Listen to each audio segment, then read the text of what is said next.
तू है क्या नहीं, तू है या नहीं फिर भी तुझे देखना चाहूं। तू है या नहीं फिर भी तुझे देखना चाहूं। ऐ मेरे रब,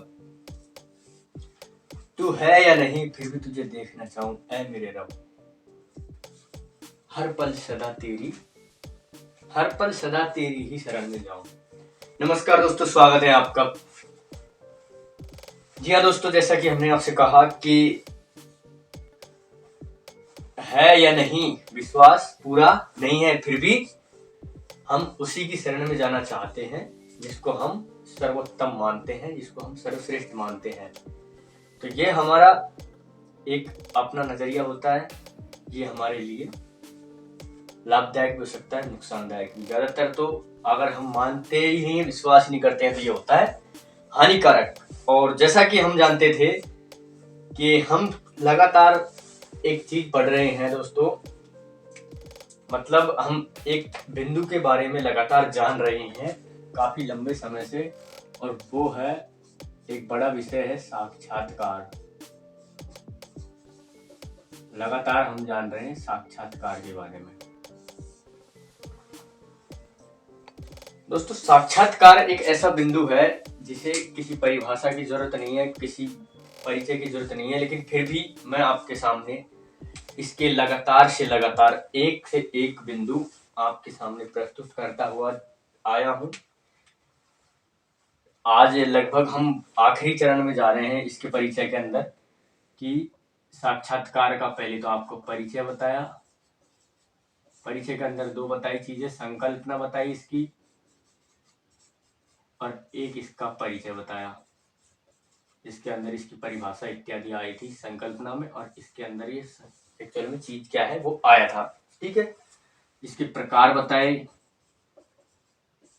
दूसरी बात, तीसरी इसकी विशेषताएं बताई मैंने आपको। ठीक है, विशेषताओं के बाद में हमने इसके पढ़े थे कल लाभ, और अब आज आ जाता है इसका हानि, यानी कि इसके दुष्प्रभाव। कल हमने क्या पढ़े थे? साक्षात्कार से होने वाले लाभ, हमें साक्षात्कार से किस प्रकार से लाभ होता है, और आज हम पढ़ेंगे इसकी हानियां। दोस्तों,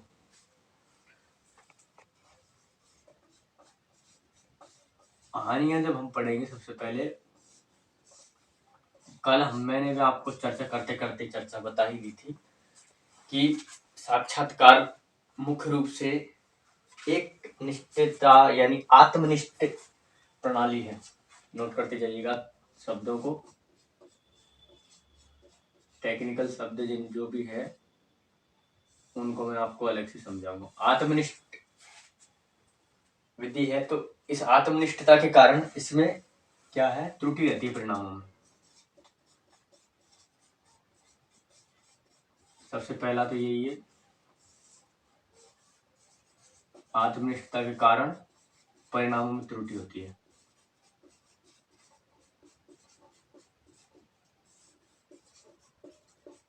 होती क्या है, संभावना रहती है।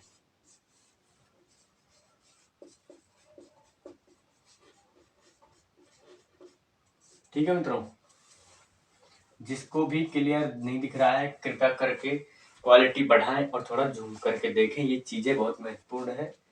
माना कि जगह हमारे पास में कम है, लेकिन फिर भी मैं आपको पूरी तरह समझा रहा हूँ। एक बार आप मेरी बात को भी सुनते जाइए और यहाँ भी देखते जाइए। तो आत्मनिष्ठ होने के कारण ये क्या है, त्रुटि की संभावना रखता है, गलती है त्रुटि की। ठीक है, और इसका आत्मनिष्ठ यानी कि एक व्यक्ति के अंदर होती है ये, एक व्यक्ति इसका परिणामों को घोषित कर सकता है। अगर एक व्यक्ति इंटरव्यू लेगा हमारी, तो इसीलिए परिणामों में क्या है, घालामेल रहती है, एक व्यक्ति की निजी सोच आ जाती है, इसलिए ठीक है बात। लेकिन मैंने आपको कल भी थोड़ी चर्चा कर दी थी कि इसमें क्या है, साक्षात्कारकर्ता के प्रशिक्षण होना चाहिए।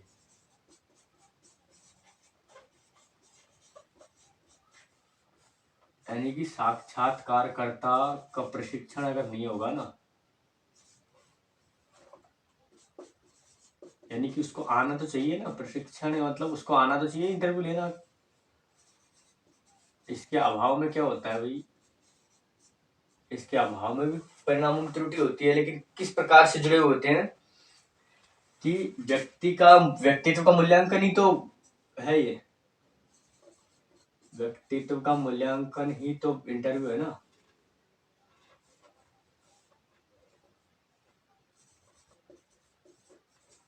तो क्या करता है, मूल्यांकन को कठिन बना देता है।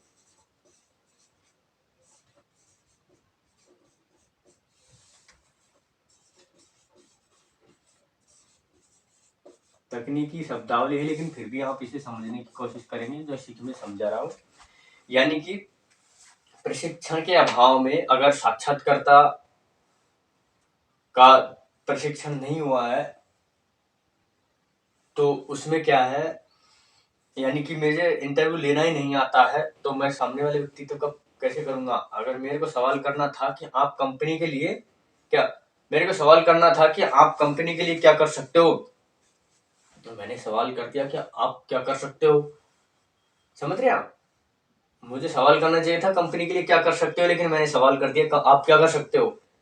तो व्यक्ति तो कुछ भी बोलेगा और टाइम वेस्ट होएगा, और उसका व्यक्तित्व का मूल्यांकन कैसे होगा, हाउ दैट पॉसिबल। इसलिए आप ये बात समझिए कि व्यक्तित्व का मूल्यांकन प्रशिक्षण के अभाव में होता है, मतलब आदमी परिपूर्ण होना चाहिए।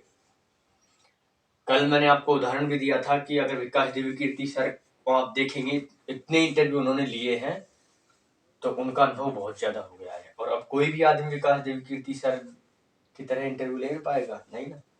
तो आम आदमी इंटरव्यू देने और लेने से ही अच्छा इंटरव्यूअर बनता है। तो क्या है, एक पर समस्या और आती है क्या, एक कहावत है कि जाति है कि जाति नहीं।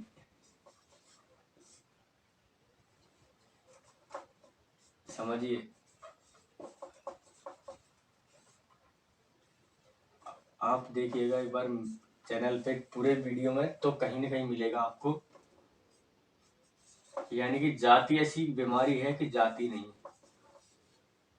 ये जाति और ये जाति। समझिए, जाति से यहाँ अर्थ है भेदभाव की चीज। जिस भी बात में भेदभाव होता है ना आधार पर, वो सब जातिगत होता है। समझ लीजिए आप, जाति से मतलब ये नहीं है कि किसी विशेष जात की बात है, किसी वर्ग की नहीं, वर्ग के आधार पर, शिक्षा के आधार पर भी हो सकता है। ठीक है, कोई शिक्षा के आधार पर भी वर्ग बटाया जा सकता है। अब ये जाति सामाजिक जाति भी हो सकती है, ये जाति से मतलब सामाजिक जाति है। ठीक है, ये धर्म होता है और ये पंथ होता है, कोई विशेष मान्यता वाले। धर्म पंथ अलग अलग चीज होती है। धर्म तो कोई विशेष धर्म है, और पंथ धर्म के अंदर की बात आती है, कोई विशेष मत को मानने वाले, ये मत। और कोई विशेष वर्ग और लिंग का आधार होता है। इन इतने लगभग लगभग आधारों पर क्या होता है, भेदभाव। और ये क्या है, आधार भेदभाव के इतने सारे। दोस्तों, ये भेदभाव के जो आधार हैं, इनको व्यक्ति हमेशा दिमाग में रखता है। जितना इनसे ऊपर उठ जाएगा व्यक्ति, उतना दुनिया से ऊपर उठ जाएगा। लेकिन ये जाति है कि जाति नहीं, मैं आपको बता रहा हूं, जाति है कि जाति नहीं, आदमी की सोच कहीं ना कहीं इन सारे आधारों पर अटक ही जाती है। भेदभाव के आधार जो है ना,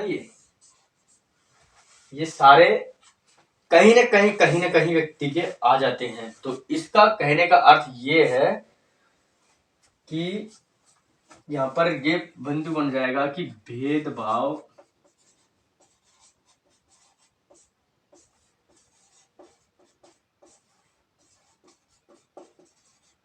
सोच के कारण, मतलब भेदभावपूर्ण सोच के कारण साक्षात्कार प्रदाता, यानी कि भेदभाव पूर्ण सोच के कारण। अब ये सारी चीजें आधार में आपको समझा ही दिया है, ये सारी चीजें आधार ही है, यही सोच है।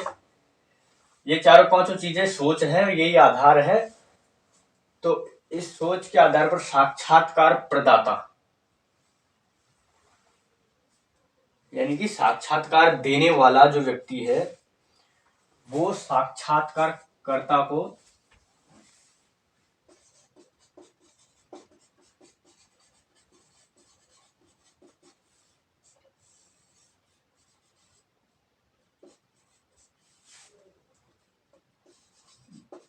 भेदभाव के कारण, यानी इन सब आधारों पर भेदभाव करता है वो।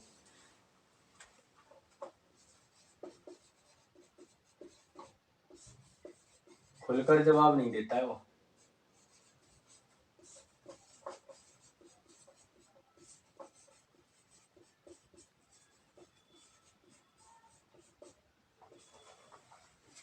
कैसे, देखिए समझिए, भेदभाव अगर हुआ व्यक्ति के अंदर तो उसको पता चला, क्या आपको पता चला शिक्षा में आपसे ज्यादा है, आप अपनी कोई राय व्यक्त कर रहे हैं, वो कहेगा ठीक है ठीक है ठीक है, तुम चुप रहो, इतने ही पढ़े लिखे हो बस। आपको डर लग रहा है, मतलब कभी आपने शोध वाले इंटरव्यू में इंटरव्यू दिया और उन्होंने आपसे ये बात कह दिया ठीक है आपके इतना ही काम था बस। आप जॉब के लिए जब इंटरव्यू देंगे तो आप कभी अपना सुझाव नहीं देंगे, ठीक है।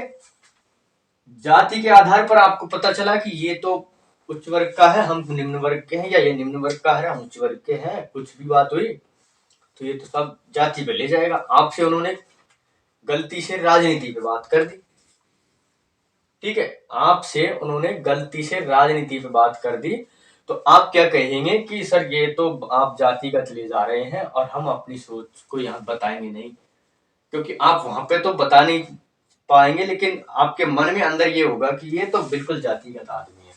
धर्म की भी वही बात आ रही है, पंथ मत विशेष, इनके आधार पर आप खुलकर बात नहीं बोल सकते हैं। आप अगर स्त्री हैं और आपसे किसी ने कह दिया कि आप पितृसत्तात्मकता के बारे में बोलिए, आप खुलकर बोल गए, समझ रहे हैं। लेकिन अगर आप एक मर्द है और आपसे उन्होंने पितृसत्तात्मकता के बारे में बात करने की बोली और आप चुप, आपको लग गया पितृसत्तात्मकता क्या है, ठीक है, तो इन आधारों पर भेदभाव कर लेता है। सामने वाला मर्द है और आप औरत हो, उन्होंने आपसे पितृसत्तात्मकता के बारे में पूछ लिया या फिर कोई बात आ गई, आपकी बातों में विवरण देते देते पितृसत्तात्मकता का शब्द आ गया, क्या पितृसत्तात्मकता आप समझिए। फिलहाल के लिए इतना समझ लीजिए कि जहां पर मर्दों का शासन चलता हो पितृसत्तात्मकता कहलाती है। तो इसके आधार पर आप डरेंगे कि ये मेरे इंटरव्यू में कुछ कमी नहीं कर दे, क्योंकि मैं इनके ही प्रति बोल रही हूँ, हो कहीं ना कहीं बोलते हैं, सही बात है। तो इसकी बात है कि वो भेदभावपूर्ण बातों के कारण खुलकर जवाब नहीं दे पाता है, ठीक है। तो आगे वाली बात ऐसे है कि कभी कभार क्या है, मैंने आपको बताया कि शोधपूर्ण जो होते हैं, शोधपूर्ण साक्षात्कार के अंदर ये होता है कि सभी व्यक्तियों से जवाब लिया जाता है। तो उनमें ये होता है अनेक व्यक्तियों से जब जवाब लिया जाता है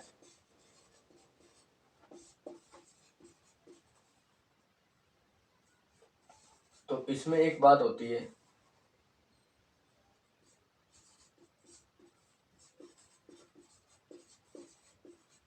परिणाम क्या होता है इसमें सही नहीं होता है, सूचना एकत्रित करनी होती है, जवाब का मतलब यहाँ पर बहुत सारी सूचनाओं से है, बाद में बता दूंगा मैं आपको। इससे क्या होता है कि एक व्यक्ति का विभिन्न पक्षों का मूल्यांकन करना होता है।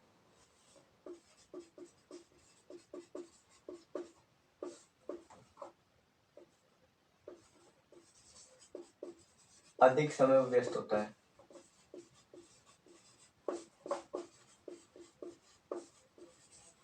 कैसे लगता है अधिक समय, बताइए। अधिक समय ऐसे लगता है कि हमें क्या है, व्यक्तित्व का मूल्यांकन करना होता है दोस्तों, व्यक्ति का नहीं, व्यक्तित्व का। व्यक्तित्व में अनेक ही बातें आती हैं, क्या व्यक्तित्व के अंदर कोई एक बात तो आती नहीं है, व्यक्तित्व के अंदर पक्ष होते हैं, कम से कम 5-6 पक्षों का तो हमें मूल्यांकन करना ही होता है इंटरव्यू के दौरान। तो 5-6 पक्षों में एक के अंदर ही अगर हमने 5 दिन लगा दिए, शोधपूर्ण बात की बात कर रहा हूँ, अनेक व्यक्तियों की बात होती है, और मान लो इंटरव्यू के अंदर भी हमने एक बात में ज्यादा समय लगा दिया, साधारण जो इंटरव्यू होती है, जॉब इंटरव्यू, उसमें तो 5 पक्षों में क्या हुआ, 25 दिन हुए, बहुत ज्यादा समय वेस्ट हुआ ना। और अगर आप एक ही बड़ा सा उसको टेस्ट दे देते, टेस्ट में लिख के पटक लेता, वो 1 दिन लगा देता, ज्यादा से ज्यादा 2 दिन लगा देता, वेस्ट हुआ ना। तो इसके डिसएडवांटेज भी है। अगला डिसएडवांटेज आप देखेंगे क्या है, इसमें क्या होता है कि अनेक अनेक तरीकों से होता है। मैंने आपको बताया कि एक माध्यम है, स्वयं अपने आप में साक्षात्कार एक माध्यम है, लेकिन फिर भी इसमें क्या है कि प्रभाव पड़ते हैं। वैधता की कमी आ जाती है, मतलब इससे क्या है,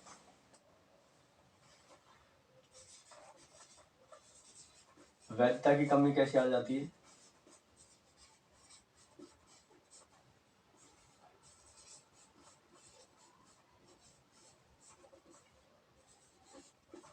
वैधता की कमी कब आती है इसमें, वैधता की कमी जब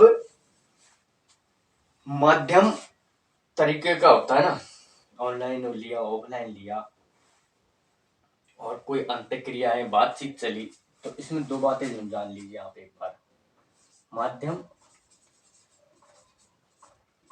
और दूसरी होती है अंतःक्रिया। माध्यम तो मैंने आपको उसी समय समझा दिया था जब इसके प्रकार बताए थे, या इसकी विशेषताएं बताई होंगी तब समझाया होगा। तो इसका क्या है कि अंतःक्रिया क्या होती है, अंतःक्रिया से मतलब होता है जब 2 व्यक्तियों में, अंतः का मतलब होता है आपस में,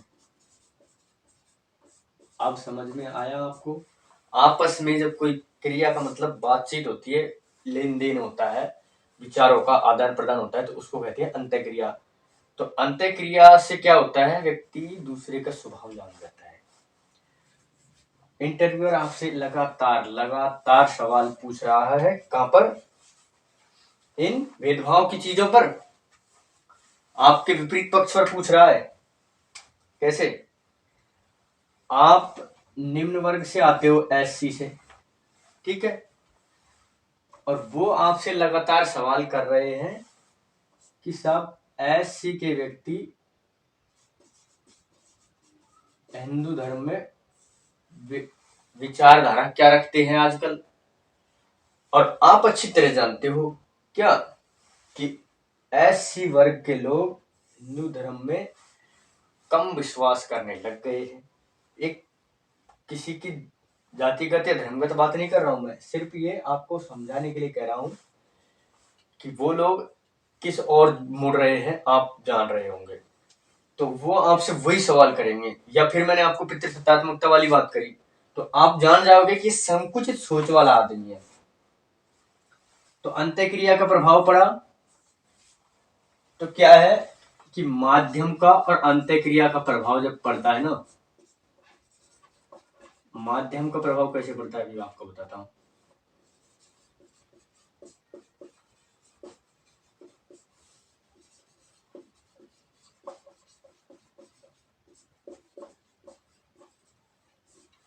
अब इसमें क्या होता है, ये तो आपकी अंतःक्रिया से आपके चरित्र का, देने वाले और लेने वाले दोनों का पता चल जाता है। अब बार बार में इंटरव्यू कर रहा है, या फिर बार बार में कोई व्यक्ति इंटरव्यू देने वाला बार बार में घुमा फिरा के बात को वहीं ला रहा है, घुमा फिरा के बात को वहीं ला रहा है। क्या ला रहा है, आपने कुछ भी पूछा, आपने पूछा कि सर आप ये बताओ कि भारत को सोने की चिड़िया क्यों कहा जाता है, अब वो घुमा फिरा के क्या कहेंगे, सर यहाँ तो बड़ी बड़ी ये थे, वो थे, हमारे हिंदू राजा इतने थे, हमारे हिंदू राजाओं ने ये किया, मोहम्मद गजनबी लूट के ले गए, फिर भी हमारे हिंदू राजा विद्वान थे, ये था वो था, वगैरह वगैरह, बार बार में वो धर्म को इंडिकेट करते नजर आएंगे आपको। तो आप समझ लीजिएगा कि ये धार्मिक आधार पर भेदभाव की नीति से ग्रस्त है। देने वाला, लेने वाला आपको बार बार में इंडिकेट करेगा, तो ये समझ लीजिए कि ये भी धार्मिक सोच से संकुचित है। तो इनका होता है। अब माध्यम का प्रभाव कैसे पड़ता है कि अगर आपने ऑफलाइन इंटरव्यू दिया तो आपका फेस टू फेस कनेक्शन हुआ, अंत्यक्रिया हुई, तो आपको इन चीजों को पता ही चल गया। और आपने ऑनलाइन इंटरव्यू दिया जिसको आजकल कहते हैं टेलीफोनिक इंटरव्यू। क्या कहते हैं दोस्तों? Telephonic interview.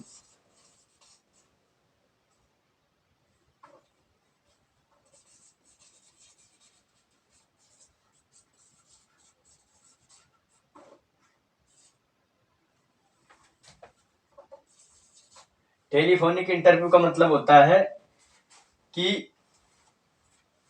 इनडायरेक्ट रूप से साक्षात्कार होता है, मोबाइल पर बातें होती है, बस आपकी आवाज सुनी जाती है। अगर आप चाहो तो आपकी जगह पे इंटेलिजेंट पर्सन आप बैठा के आप इंटरव्यू में पास हो सकते हो। तो इन चीजों का फर्क पड़ा, माध्यम का फर्क पड़ गया ना। और आप कभी इंटरव्यू देने के लिए ऐसे ट्रेंड हुए हो, मान लीजिए कि आप तो सिर्फ और सिर्फ ऑनलाइन ही दे सकते हो साहब। मैं आपको जैसे ट्रेंड कर रहा हूं, सपोजली दैट, तो आप ज्यादातर ऐसे सीख जाओगे कि आप ऑनलाइन ही दोगे। तो आपको एक ऑफलाइन इंटरव्यू दे दिया तो आपके अंदर क्या आएगी? झिझक। ठीक है, झिझक आती है। झिझक से आदमी जो जानता है वो सब भूल जाता है।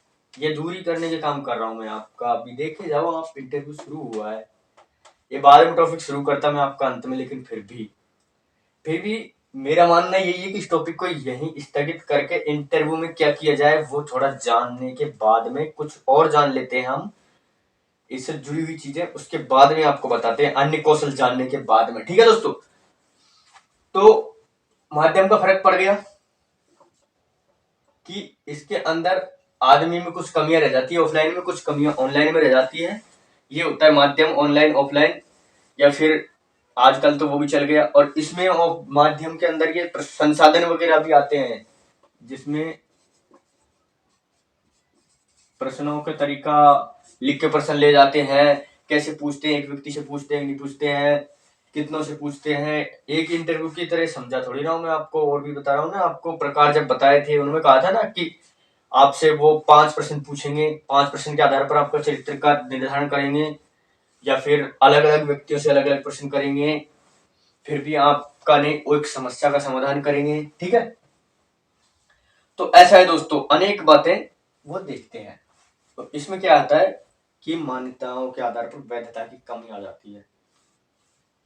इसमें ये सारे हैं, एक विश्वास और आता है ना, विश्वास जो मैं आपको मत बता दिया हूं,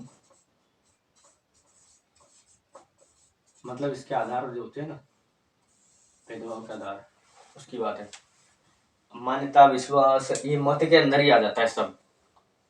वाद जो बोलते हैं ना, कोई आदमी अम्बेडकरवादी है, कोई आदमी फलानावादी है, कोई कौन सा वादी है, अब कोई बोलते हैं आतंकवादी है, या फिर जो बोलते हैं इनको और भी कई हैं। तो इसके अंदर अंदर क्या है, व्यक्ति की सोच के हिसाब से आदमी अलग अलग मत विशेष बांट देते हैं समाज के हिसाब से, वो अलग बात है, वहां मैं आपको कहीं नहीं ले जा रहा हूँ।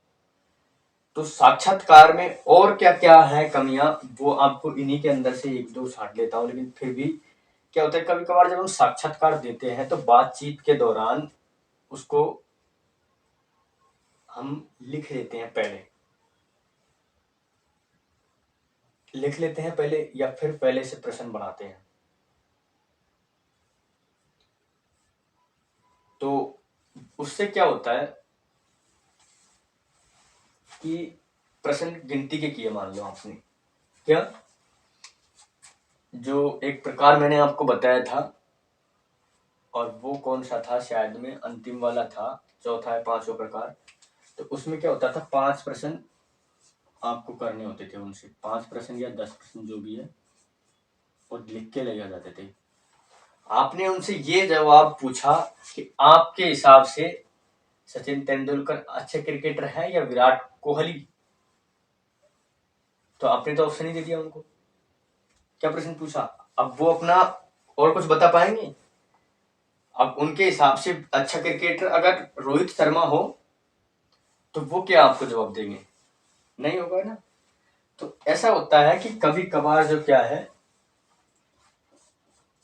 कि सूचनाओं को लिपिबद्ध करने से, यहाँ पर सूचना ही कहूंगा मैं, लेकिन सूचनाओं से आप कई अर्थ और भी ले सकते हैं, इसीलिए यहाँ पर सूचना की जगह वार्तालाप लिख देता हूं मैं। यानी कि सवाल का जो तरीका होता है वो सब लिपिबद्ध हो जाता है। साक्षात्कार में मैंने आपको बोला ना, माध्यम भी है, विधि भी है, सब है ये। तो इसको लिपिबद्ध करने के कारण क्या है कि जब उत्तर आता है,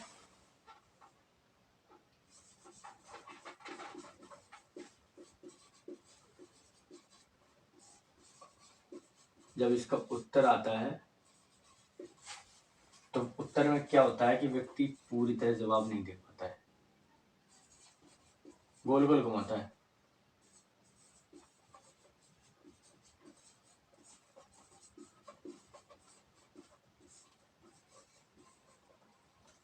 अपना पक्ष पूरी तरह नहीं रख पाता है, अपना पक्ष पूरी तरह नहीं रख पाता है, और क्या करता है, बातों को गोल गोल घुमाता है। क्यों? क्योंकि आप तो उससे जो पूछना चाह रहे हो वो तो बताएगा ही बेचारा, लेकिन कभी कभार वो सोचता है कि हमारी बातें भी शायद इसमें घुस जाए, तो वो बातों को गोल गोल घुमाता है।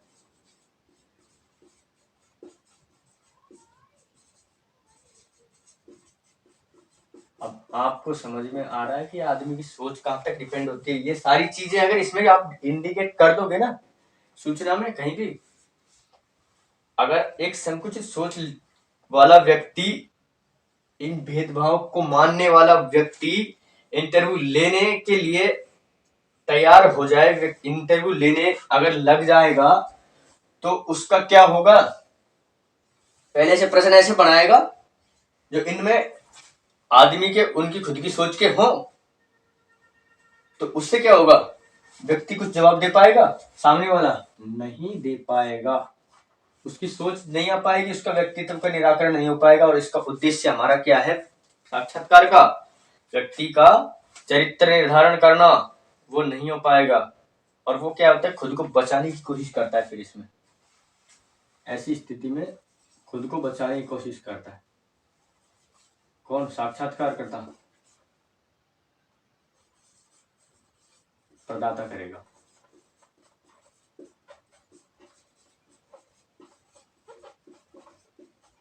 एक कॉमा में जो ब्रैकेट में जो लिख रहा हूं उसको ध्यान से देखिएगा। स्वयं को बचाता ही है वो, क्या क्यों बचाता है? क्योंकि वो सोचता है कि कहीं मैं इंटरव्यू में फेल नहीं हो जाऊं, क्योंकि आपने तो प्रश्न पहले से ही निर्धारित करते हैं। या फिर आप अगर शोध वगैरह के लिए भी पूछ रहे हो तो भी वो सोचेगा भाई ये तो जो पूछना चाह रहा है वो तो मैं दूं, तो अपनी सोच इसमें इंडिकेट क्यों करूं, ताकि व्यक्ति का टाइम खराब नहीं हो, वो आपके समय खराब नहीं करना पाएगा। तो क्या होता है कि एक बात वही निकल के आ जाती है, सबसे मोस्ट बात ये है कि शोध आदि के इंटरव्यू जो होते हैं इनमें क्या अनेक मतों से जो होता है ना ये इंटरव्यू, वो अनेक मतों के कारण बहुत समय लग जाता है, लेकिन परिणाम अच्छे आते हैं, ऐसी बात नहीं है। क्योंकि इसमें क्या है, फिर कभी कभार संभावना हो जाती है परिणाम खराब हो जाते हैं, क्योंकि इसमें क्या है जो एनालिसिस होता है वो अच्छा नहीं हो पाए, तो इसमें क्या है अनेक मत या दृष्टिकोण,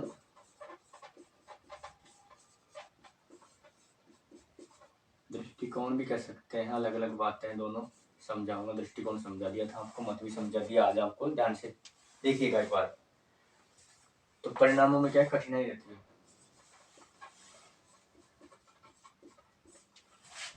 इनके कारण क्या होता है परिणाम कठिन हो जाते हैं।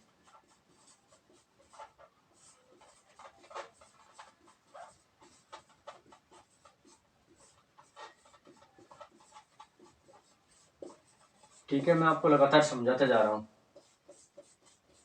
इसमें पीछे समझाने के लिए कुछ नहीं बचा है। और दिन क्या करता था, मैं आपको बाद में समझाता था, लेकिन आज तुरंत समझाते जा रहा हूँ, चाहे समय लग रहा हो, कोई समस्या नहीं।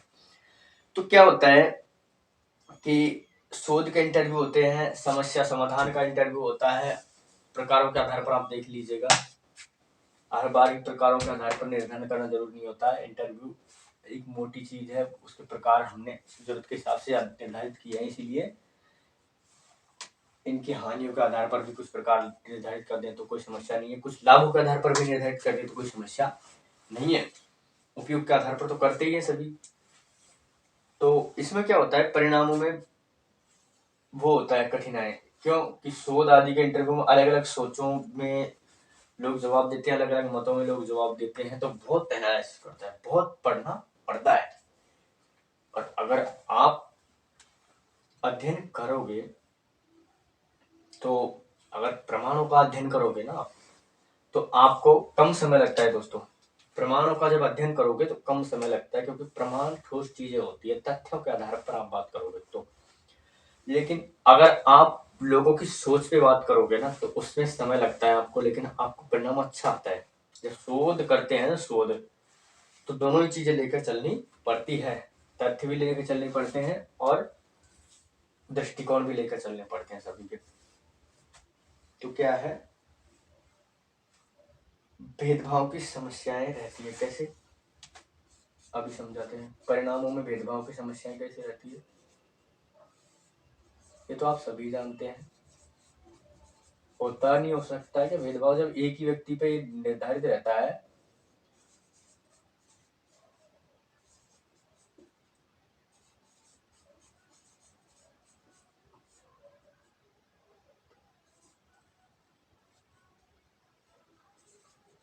संभावना रहती है। क्यों,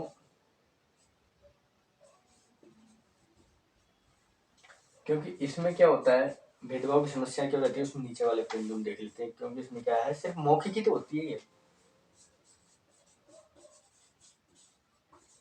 मौखिक होती है। तो इसमें क्या होता है, परिणाम भी मौखिक ही आते हैं।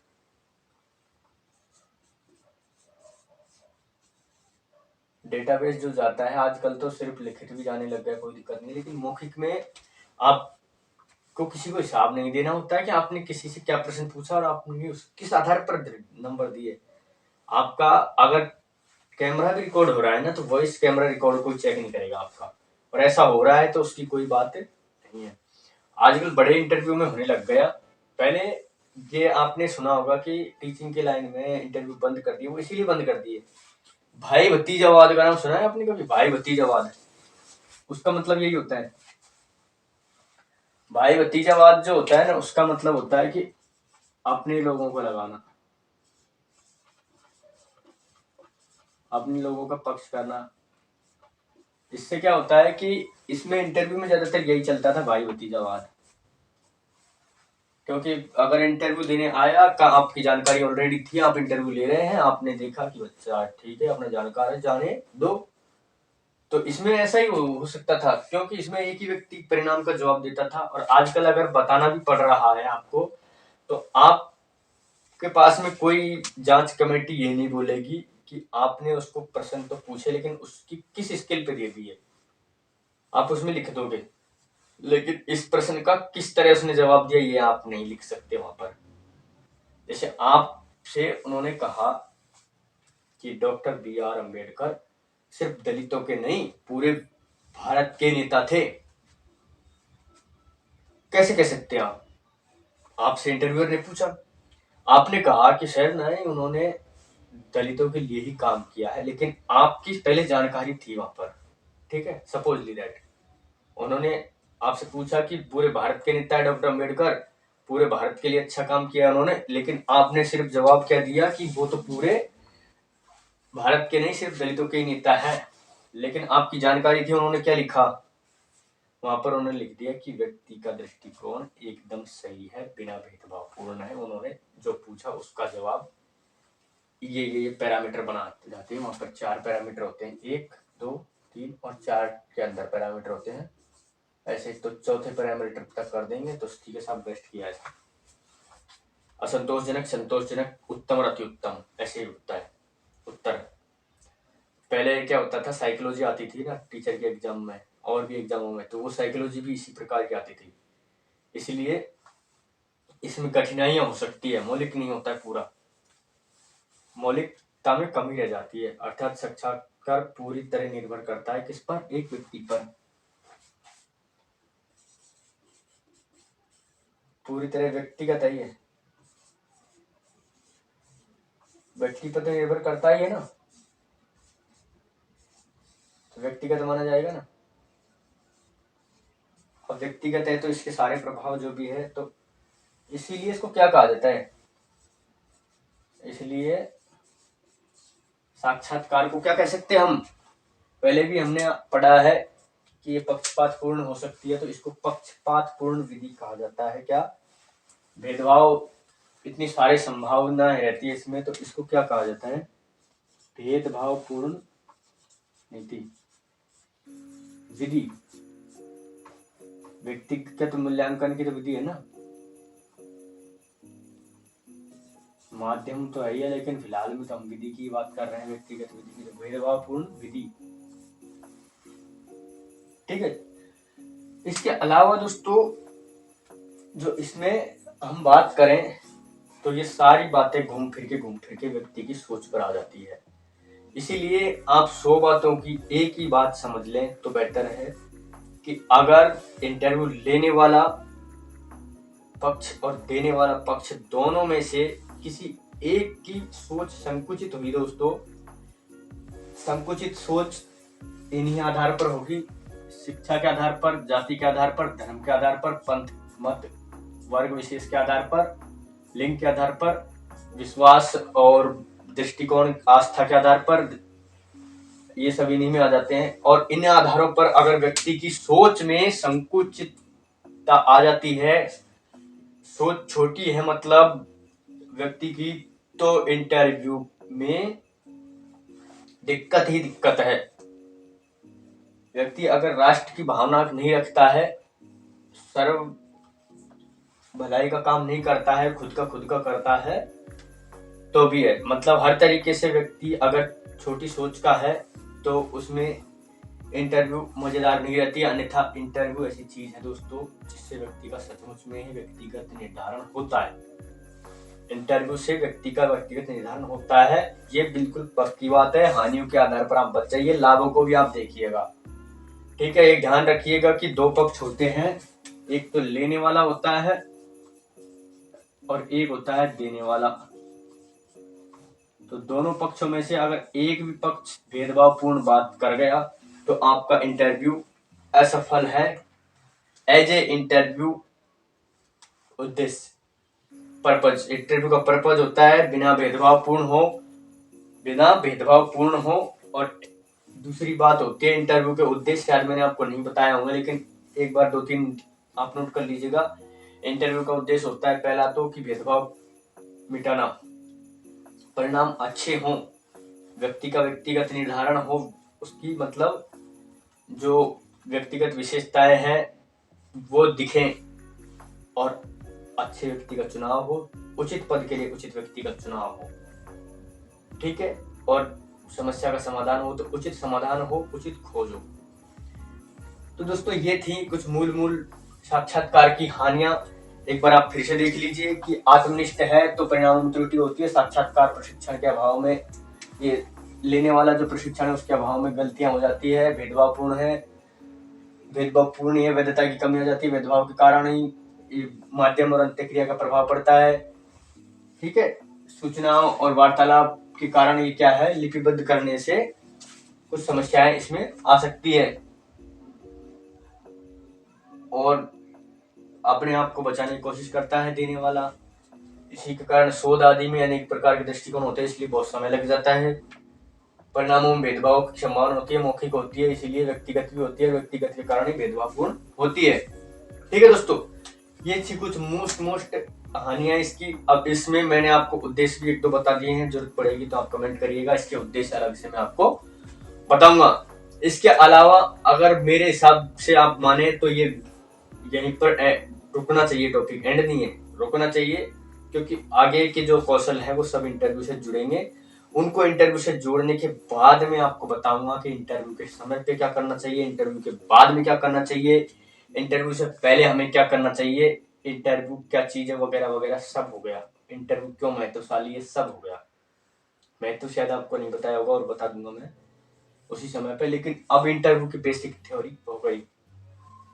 अब जरूरी है कि इंटरव्यू में हमें करना क्या है, व्हाट विल यू डू। ठीक है, तो मिलते हैं अगली सूचना के अनुसार।